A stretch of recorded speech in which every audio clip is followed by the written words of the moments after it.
All right.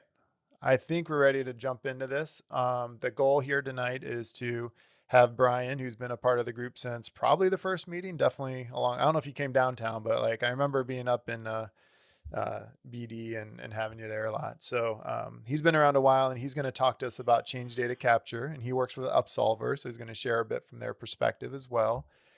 And the after that, we're going to talk a bit about change data capture, just a group discussion where I love for everyone to participate or drop stuff in chat. And then we'll go into discussions on whatever topics people bring to the table. And so, depending on how many people we have, we might put them on a Google Doc and vote on them. We might just kind of call them out and talk for 5 minutes, 8 minutes on each topic. So that's the deal. If you have any problems or questions, throw something in Slack or on the chat, and I'll try and help you out while Brian's doing his discussion. And yeah, Brian, it is you are in charge now, and definitely let us know if you want us to jump in with questions or just throw them in chat for the end, and we'll be here listening and ready to help out. Sure. Yeah. Thanks, Dustin. And yeah, I can remember a few meetings at the Pluralsight office when I was at BOL, which was like across the street. It was super convenient way back in the day. It's been a while now. So yeah, I've always been a active participant or somewhat active, but I've never been a full blown data engineer and just kind of an analyst by background. So I made my way to Upsolver about 9 months ago, and I didn't even know about CDC before joining them as a solution architect, kind of sales engineer, and something I've started to learn a little bit about, but by no means am I an expert. Or so yeah, if you guys have questions or things you want to put in the chat or speak up, I'm all for that. Let me see if I can share the Prezzo again without losing all the other controls. I don't see you guys anymore now. Let me get the window in the chat back in here. Looks like some folks are still joining. One moment while I get the chat, and then somewhere, okay, there's a second window with the Zoom videos. Okay, cool. So Dustin, I can see you. It looks like most everybody else. Jeffrey has their camera on, so feel free to interrupt or speak up if you see messages in the chat for anybody. Cool. So CDC, I was kind of new to this, 9 months ago, but get a quick definition of terms. It's an older term. I took this from Debezium, which is one of the projects that I'll cover a little bit more. But a system that monitors and captures changes in data, so other software can respond to those changes. And it's not necessarily a new thing. You've got other ways that data gets replicated or built-in functionality to do this, so that you have things staying up to date in production. But anyways, Debezium is an open source project I'll cover a little bit more in depth, but just sort of a very general term. I don't think of it as being a technical solution requirement or anything like that. There's lots of applications.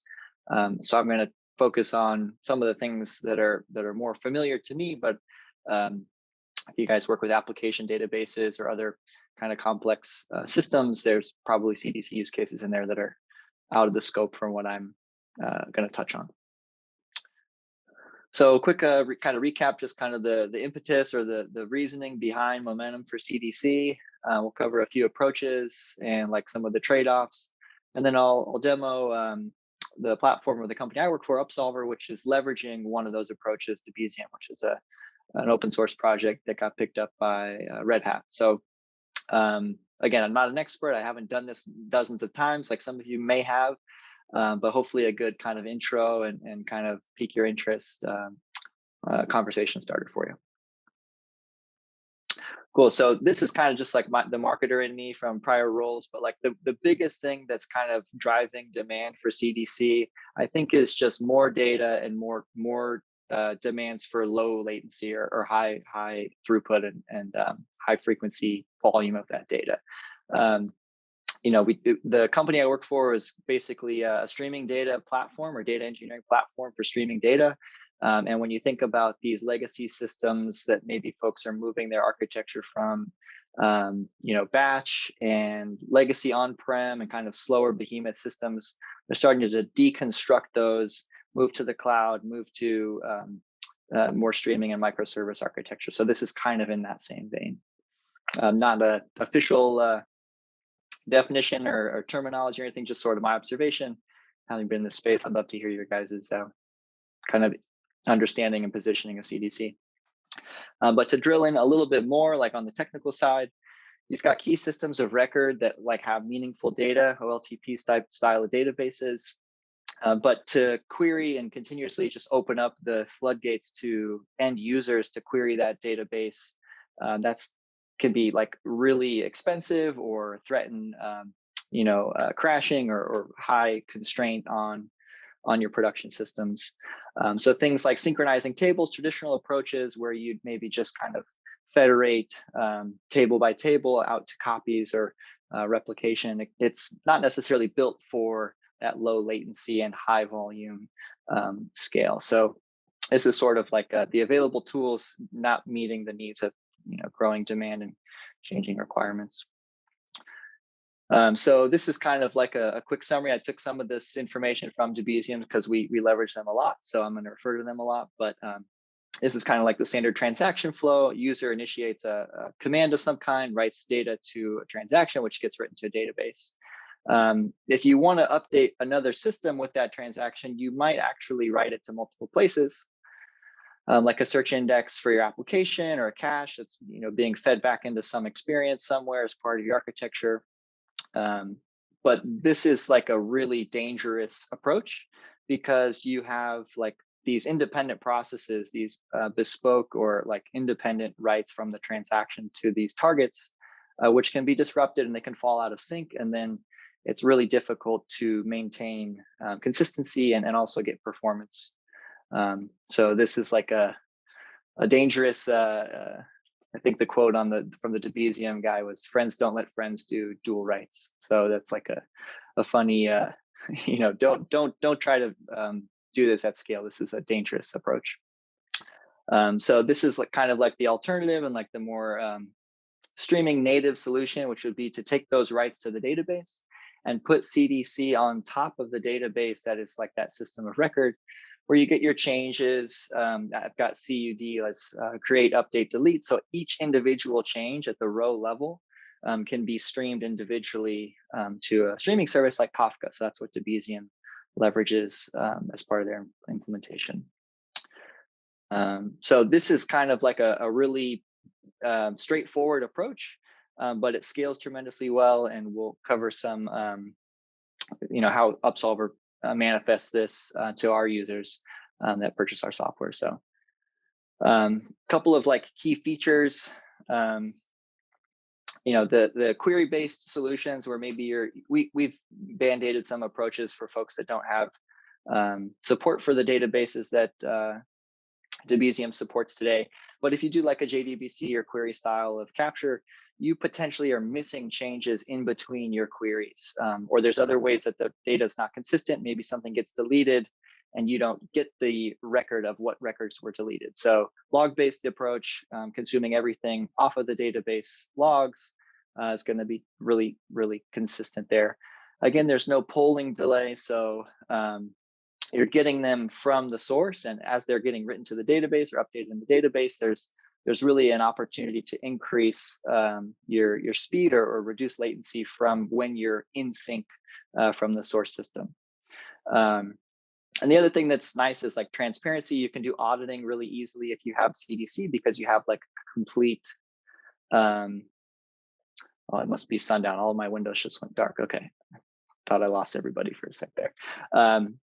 You have a lot of applications for auditing and for other transparency where it really benefits the downstream users consuming the data stream of CDC, whereas if they were just querying the database, they might be scratching their brains and trying to understand exactly what the heck happened upstream. So CDC is going to give you a little bit more visibility and transparency.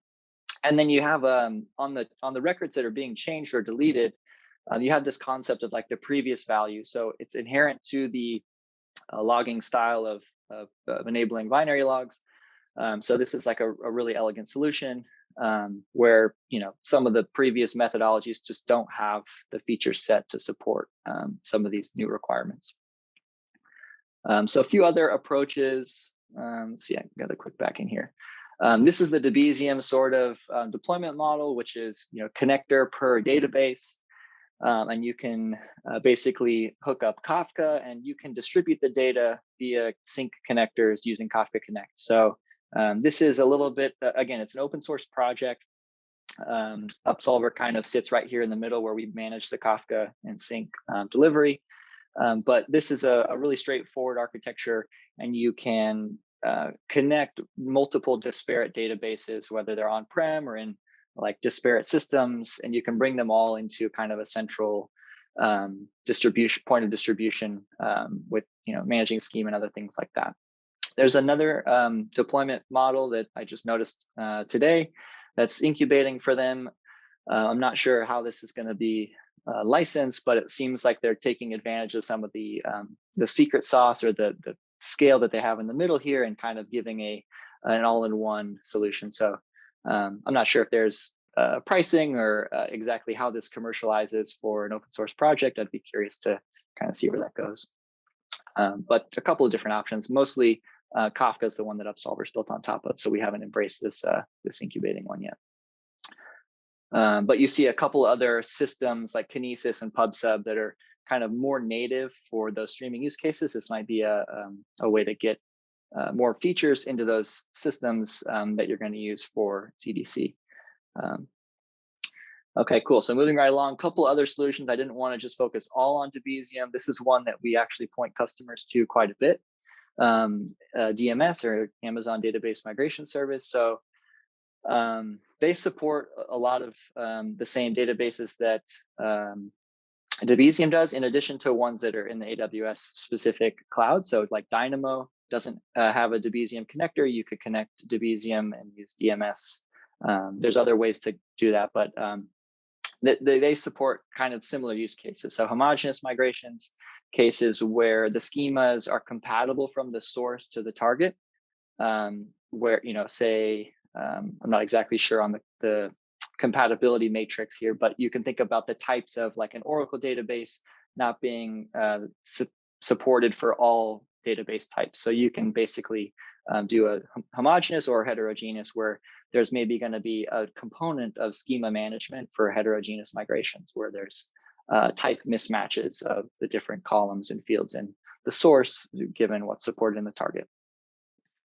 And then a few others that are pretty common, but maybe more of like a once-off, aside from continuous replication. So like dev and testing, if you're taking like an old Oracle or a SQL Server database that's on-prem and migrating to the cloud, you're going to use, Aurora Postgres or something, or Redshift.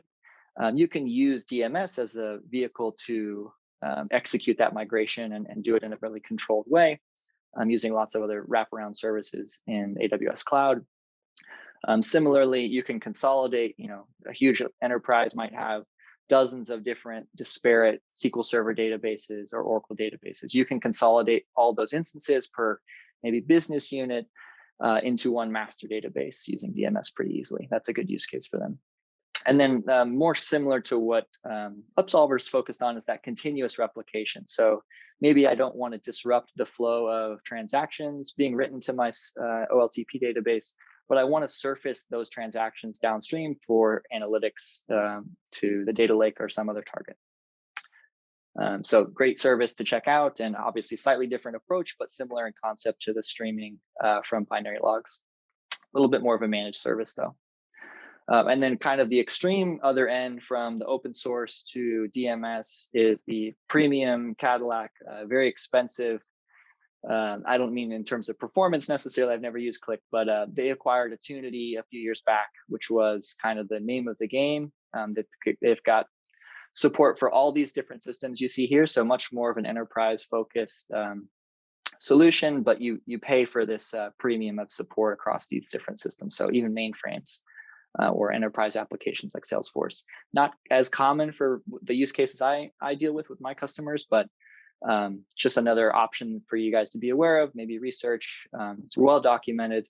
And there's a compatibility matrix for these guys that shows like maybe you can't do everything to everything. There's a little bit of a, where DMS had those use cases, homogeneous, heterogeneous, etc. There's some limitations on Click, but something to be aware of. I'm curious if any of you guys have ever used this. Maybe you could, let us know in the comment section afterwards. But and what their pricing was like. Like Attunity, have any of us used Attunity? Yeah.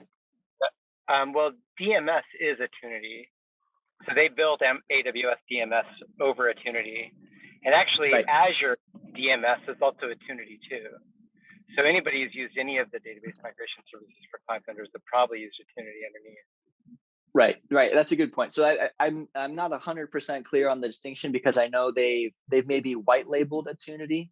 I think Click is still sort of the managed service version of those that doesn't exist that's separate from the clouds, where you get support for certain services and certain platforms that maybe aren't supported in DMS or Azure data migration.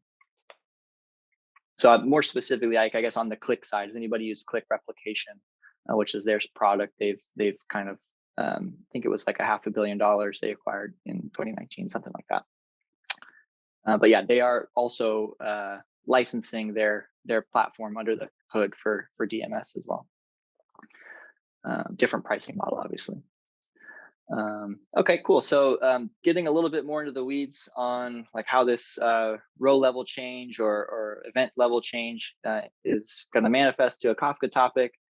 Here's kind of like one schema of an event or an example schema where you see the primary key, you see the table information and the operation. So we'll get into this in the demo a little bit, but this is basically a message schema where you see some metadata on the bin log, you see the database information, the table name, the operation, the primary key, and the row level value fields and values.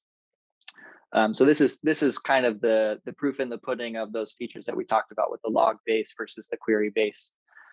So this is just a snapshot from the UI, and then a little bit more in depth on what Upsolver's kind of positioning is here.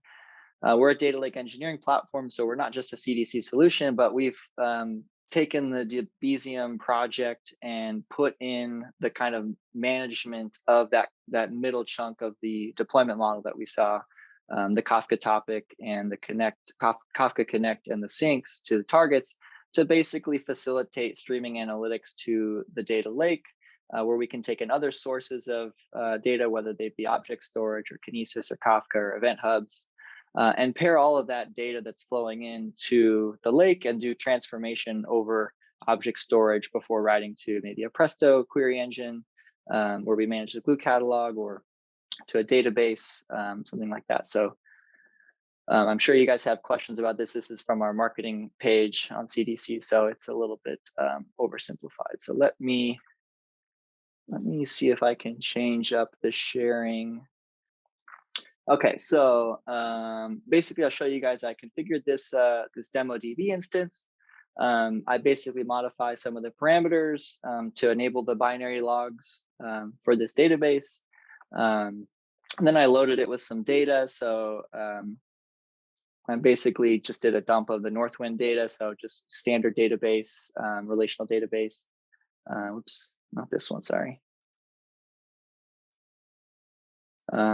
This one. So just dumping in kind of your standard relational data and filling it up with some data, 20 or so tables, and then basically configuring the features for Upsolver to connect to this. So let me show you guys what that kind of looks like, that workflow. So Upsolver really quick is, I'll try to do this in like maybe 10 minutes so that we've got time for questions. Upsolver is basically a managed service that deploys into your AWS or Azure account. So we just execute like resource templates or cloud formation stacks, and then we have access to manage data on your behalf in your account. So that would basically be like connecting to my resources here. So this is kind of the workflow just to show you guys. I can just connect to my database, and I have a list of my tables.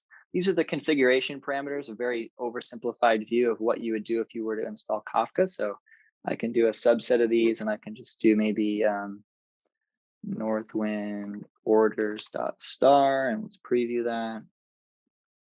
So I can bring in like a subset of my tables, or I can just bring in everything, which is what I've done for this demo. But maybe you don't want to bring in everything. Maybe there's certain tables that are not helpful. So this is kind of just the configuration step. And then you have the option to kind of one-click replicate all the way to your data lake, which is Upsolver's big on the data lake. So we want to make this as easy as possible.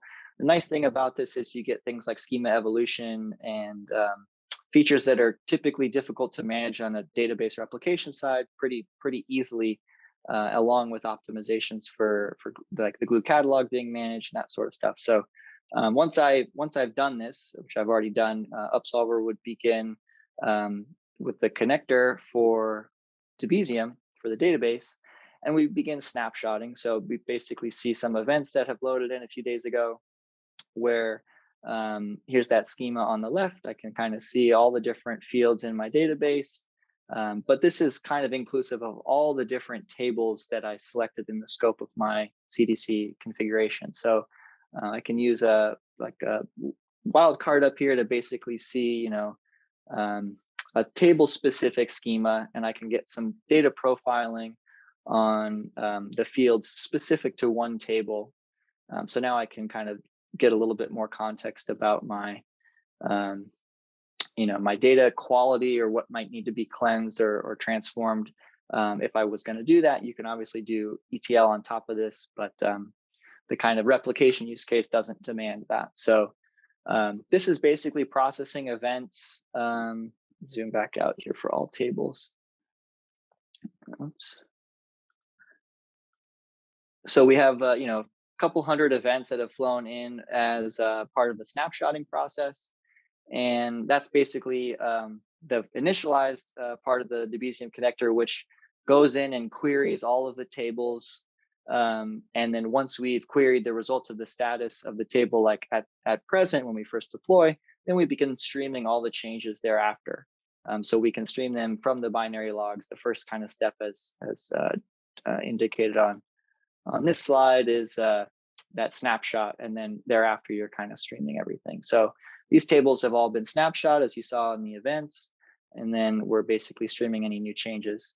I have had a little bit of an issue, so I won't waste your guys' time trying to debug this a little bit, but I haven't got my additional record changes as I insert new records or delete records. I was doing a couple of inserts here for some new employees, but they should be reflected. It's just something I haven't troubleshot enough yet, but we would see all operations coming through as long as we scoped our binlog format to include changes, updates, and deletes. Again, the nice thing about Upsolver is we can kind of replicate everything to one of these data lake targets pretty easily. So I'll show you guys what that looks like if we had configured that. Okay, great. So here's the definition of our pipeline, or of our ETL transform. This is the Upsolver kind of interface, not specific to CDC, but I'll give you guys the SQL view here, where we can kind of see what's happening when Upsolver's processing events from the Debezium data source, or the CDC data source. We have an argument to split the tables on some custom string, where I've basically just replicated the full table name.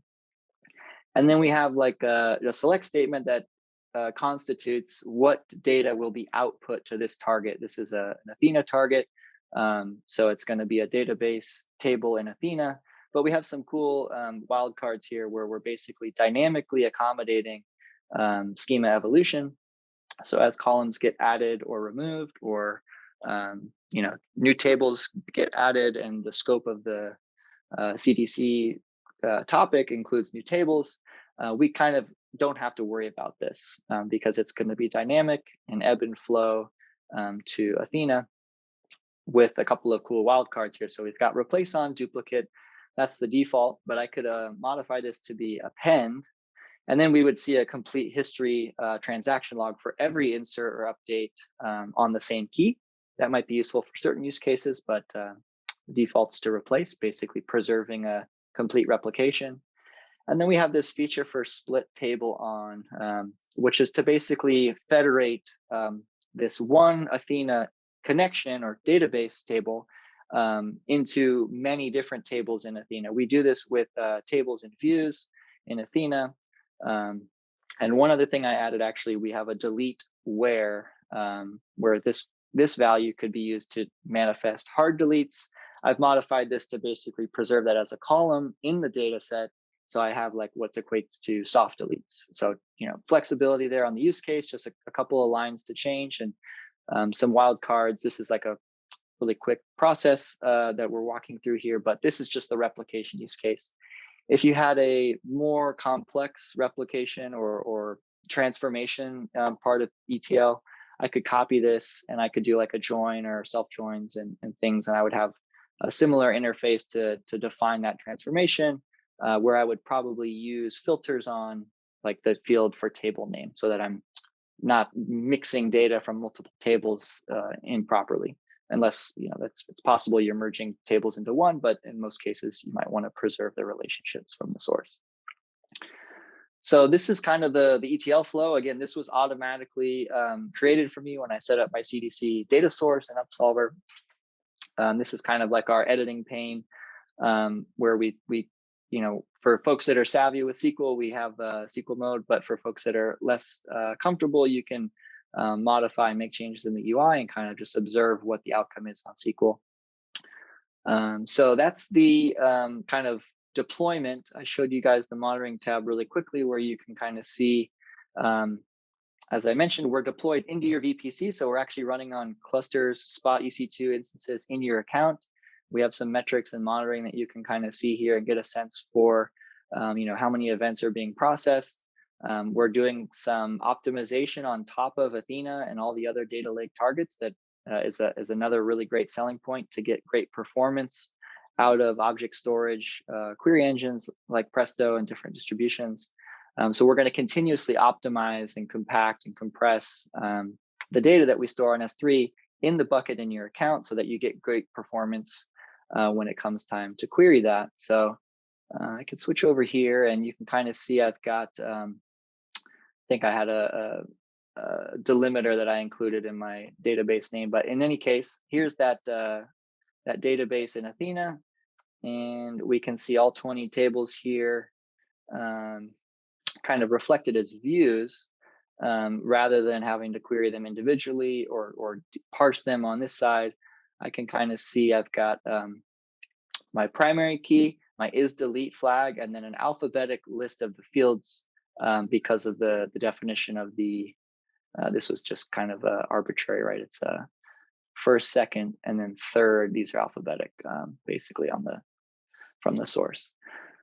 So that's kind of the flow.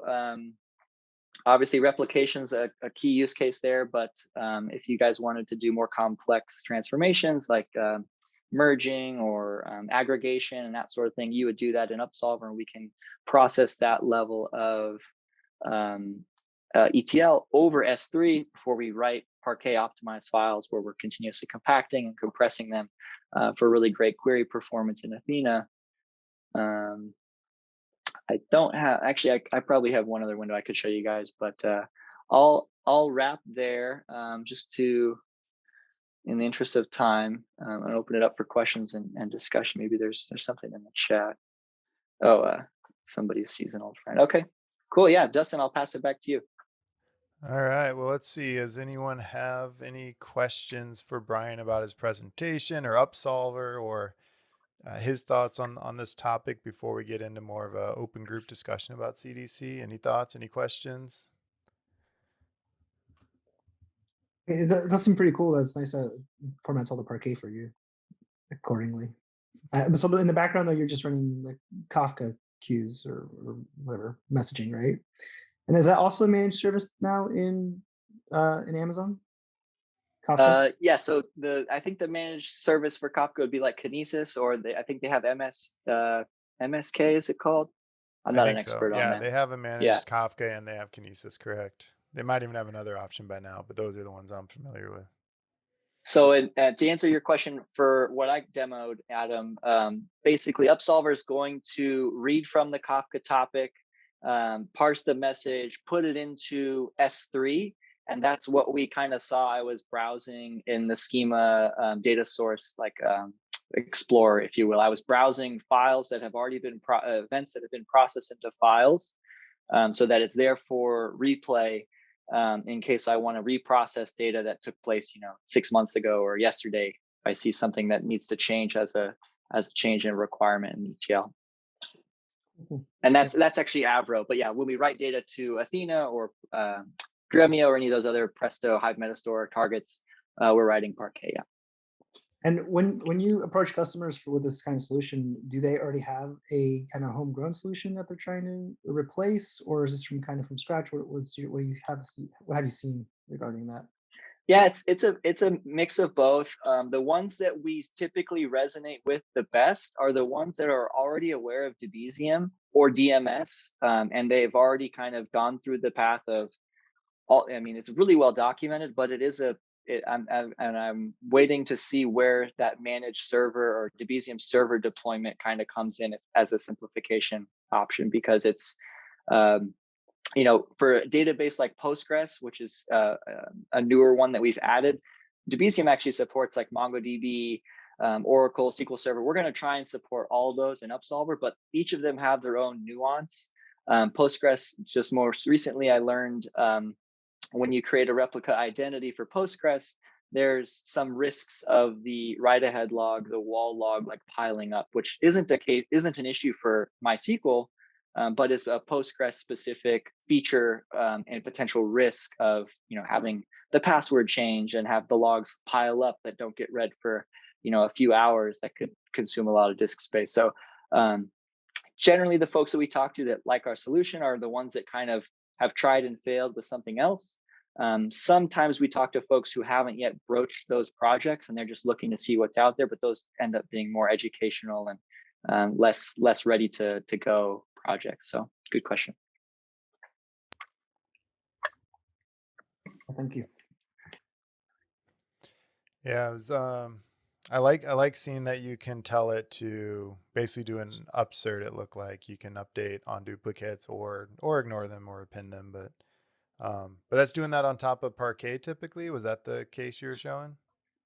Yeah, and that's one of the features that is not CDC specific for us, but it's like a Mhm. huge. Our founders were actually building a different business where they were trying to just make a data lake work for streaming data, and they found that if you're doing like daily partitions, you can't just write files every minute or every few minutes and then get performance after the day is over. You need to merge those small files back into an optimized file size for query performance. So they were trying to solve a different problem, but in the process, they built these sets of optimizations, which end up becoming the basis of our product. So yeah, the compaction events I showed at the end there, Dustin, if that's what you're referring to, it's a continuous process where as we process new events from the source, we see the partitions in the glue catalog are not optimized, and we'll just continuously not merge Parquet files, but basically recognize we have all these disparate files pointing to a single partition in the glue catalog. Let's write a new Parquet file that contains all of the data for that partition set, and then eventually clean up and remove the old files. So it's a very challenging problem to solve. I didn't write the code or have the genius to do that, but it creates database-like performance for querying over S3. So it's a great tool for ad hoc analytics and like data science and things that you don't want to write to the database just yet. That Cool. was Yeah. actually And I mentioned this before, but Upsolver has a lot of good, or at least some good blog posts. I don't know how many they got, but some good blog posts that are just helpful for understanding these concepts in general, even if you're not at all worried about what they offer as a solution. So I ended up on their site a couple times. Do you have something Yeah, else to or add, Adam? our Okay. marketing team's figuring that out. well. I mean, I was just going to comment that one of my recent problems was actually trying to figure out PyArrow and pandas and writing Parquet files that weren't so minuscule, and then somehow still obtaining that Athena performance. But like my data was just super fragmented, so just trying to figure out how to bookmark everything to make it query performant was a kind of an issue. So I appreciate that feature. Yeah, and that's actually one of the biggest selling points for us. And actually, a quick plug. I know we don't have any events coming up, but we do have a bunch of openings on my team for sales engineers or solution architects, as well as marketing, sales reps, and other stuff. We're fully remote, so even if you guys are based in San Diego, we'll be neighbors. But if not, we're actively hiring. We're having a really hard time finding folks that like this type of work but are willing to work in a sales or customer facing role. So if that's something you guys are interested in, being able to deliver that type of solution and talk about the problems of prospects or businesses like the ones you guys maybe work for today, definitely DM me on the Slack channel or get my contact info. So Awesome. Thanks so much, Brian. Really appreciate the work in the presentation and being part of the group for so long and jumping in to present this time.